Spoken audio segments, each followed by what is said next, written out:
बोलने के टिप्पणी की है। एक पिटीशन में जब वो सुनवाई कर रही थी तब सुप्रीम कोर्ट ने कहा कि हमें ये जानकर आश्चर्य हो रहा है कि क्या कोई पॉलिटिकल पार्टी किसी दूसरे देश के साथ कोई करार या एमओयू कर सकती है। सुप्रीम कोर्ट ने बिल्कुल स्पष्ट रूप से कहा that it is a serious matter. मैं पढ़ता हूं सीजेआई ने क्या कहा है। सुप्रीम कोर्ट के chief justice S A Bobde ji का कहना था कि that this issue is extremely serious and in our limited experience we have not heard about a political party entering into an agreement with a foreign country। मित्रों, आपको पता होगा चीन के साथ जो विषय भारत का चल रहा था उस समय भारतीय जनता पार्टी के राष्ट्रीय अध्यक्ष माननीय श्री जेपी नड्डा साहब ने लगातार कुछ ट्वीट किए थे। आज भी ट्वीट किया है, मैं उसी ट्वीट के ऊपर आऊंगा कि उन विगत जो ट्वीट थे नड्डा जी के, उन सभी ट्वीट्स ने कांग्रेस पार्टी को पूरी तरह से एक्सपोज किया था, बुरी तरह से एक्सपोज किया था।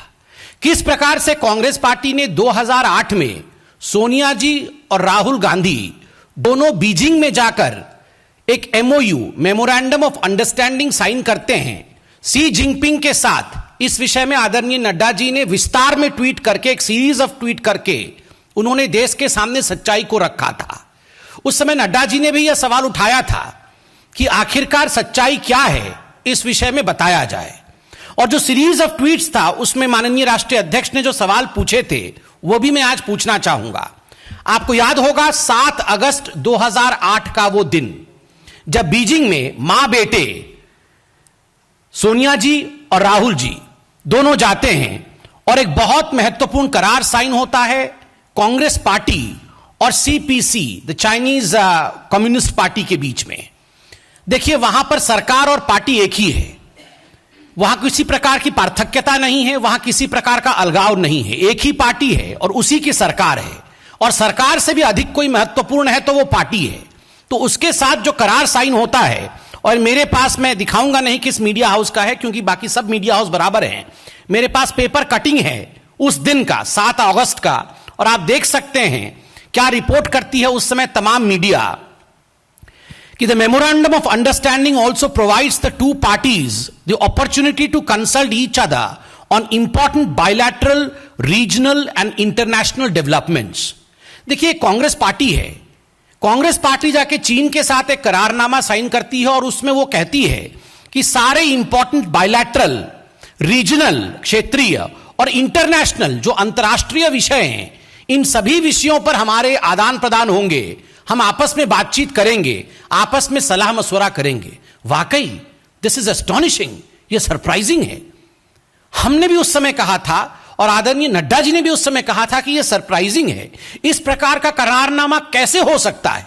और आज अगर मैं सही में कहूं तो our stand has been validated, we have been vindicated. जो हमने कहा था आज सुप्रीम कोर्ट में कोई और नहीं बल्कि सर्वोच्च न्यायालय के चीफ जस्टिस ने बिल्कुल उन्हीं शब्दों को कहा है कि यह सरप्राइजिंग है। The country is surprised, the supreme court is surprised, but still the Congress party has not answered.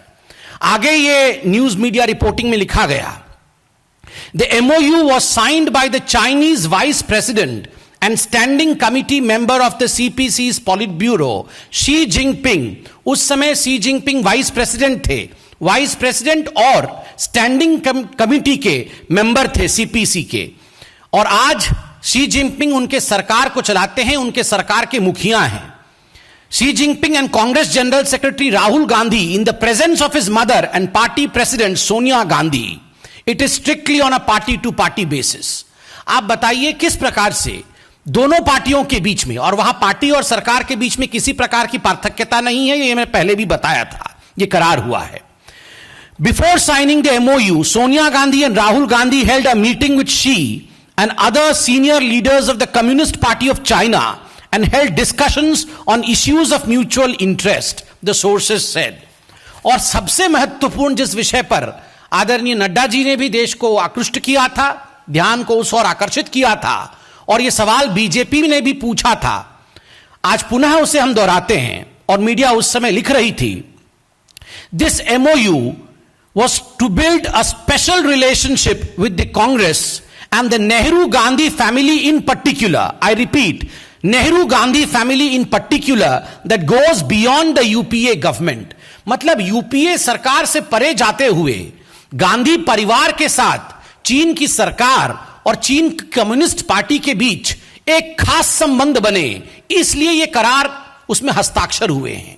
The dotted lines were signed by the mother and the son to build a special rapport between the Gandhi Nehru family and China's government and China's communist party. This speaks volumes. इसका अर्थ बहुत कुछ होता है. और बंधुओं, आपको याद होगा उसके बाद एक सीरीज ऑफ इवेंट हुए. उसके बाद जो बीजिंग में ओलंपिक हुआ, किस प्रकार ओलंपिक में देश के, हमारे देश के प्रधानमंत्री तो नहीं गए, मगर सोनिया जी गई. सोनिया जी वीवीआईपी बन के गई, उन्हें बुलाया गया इस करार के पश्चात. इस करार के पश्चात डोकलाम स्टैंड ऑफ जब चल रहा था तो राहुल गांधी जी चाइनीज टेंट के नीचे रंगे हाथ पकड़े गए थे और वो मना कर रहे थे. वो कह रहे थे मैं चीन के साथ नहीं हूं, मगर ये तो भला हो आप लोगों का, आप लोगों ने फोटो जारी कर दी और उन्हें मानना पड़ा. और लगातार तब से लेकर आज नड्डा जी ने जो स्पेशल विषय कहा है उस अपने ट्वीट में कि जो राजीव गांधी फाउंडेशन को डोनेशन आया, उस डोनेशन के आने के पश्चात जिस प्रकार से वाणिज्य को लेकर बहुत परिवर्तन यूपीए की सरकार में किया गया और लगभग 33% का एक ट्रेड डेफिसिट डेवलप हुआ हिंदुस्तान में राजीव गांधी फाउंडेशन में पैसा आने के पश्चात, और 2014 तक जब तक यूपीए की सरकार थी, यह सब कुछ कहीं ना कहीं जुड़ा हुआ नजर आ रहा है. एक कॉन्स्पिरेसी के रूप में आज स्पष्ट नजर आ रहा है. The supreme court is awestruck. The Supreme Court, in fact, is surprised. I would say that the country is surprised. We all are surprised. And the national president of BJP, Mr. Nadda, has asked a rightful question. Will the conspirator in chief, that is the Congress party, the mother and son especially, will come out and answer this question? आज नड्डा जी ने एक बहुत ही महत्वपूर्ण सवाल Congress party से tweet करके पूछा है. क्या राहुल गांधी और उनकी माताश्री आदरणीय सोनिया गांधी जी, जो कि षड्यंत्र के मुख्य कलाकार हैं, क्या वो बाहर आके इस विषय पे अपने वक्तव्य को रखेंगे? We dare them and we challenge them. If their conscience is clear, they should come out to the open and they should take questions. And if they have something to hide, of course as usual they will not speak. बहुत बहुत धन्यवाद. कोई प्रश्न हो तो आप पूछ सकते हैं. कौन सा पेपर? देख, हाँ, मैं उसमें मीडिया का नाम नहीं दिखा रहा हूं, मीडिया हाउस का, because thank you. Welcome Payal. Yes sir.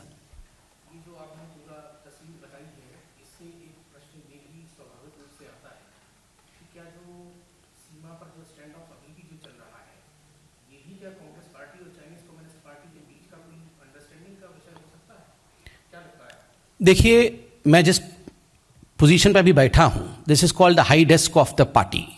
यहां से बहुत सोच समझ के हम बात करते हैं. स्टैंड ऑफ के विषय में जो भी उत्तर होगा वो एक्सटर्नल अफेयर्स, हमारी मिलिट्री के स्पोक्स पर्सन्स वो दे रहे हैं और लगातार इस पर चर्चाएं हो रही हैं. किंतु एक राजनीतिक पार्टी होने के नाते ये हमारा कर्तव्य बनता है कि कोई दूसरी राजनीतिक पार्टी अगर किसी प्रकार की षड्यंत्र करती है और उस पर कोई टिप्पणी होता है तो हम भी उस पर प्रेस कॉन्फ्रेंस करें.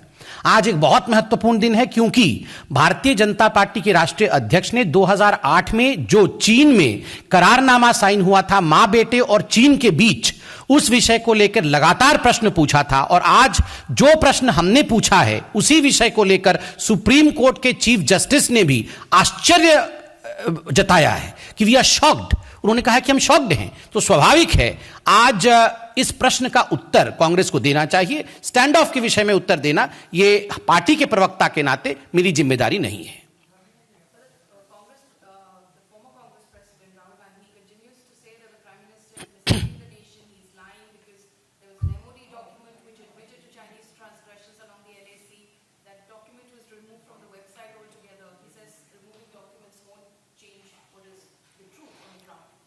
See, as far as Rahul Gandhi is concerned, without mincing any words, we will say that it appears that the mother and the son duo are the conspirator in chief as far as issues with China is concerned. Because not once or not twice, but on multiple occasions, it has been proved that they are hiding certain things. I gave you umpteen number of examples. For instance, the 2008 MOU that we are talking about speaks volumes, and in fact the Supreme Court itself has expressed surprise.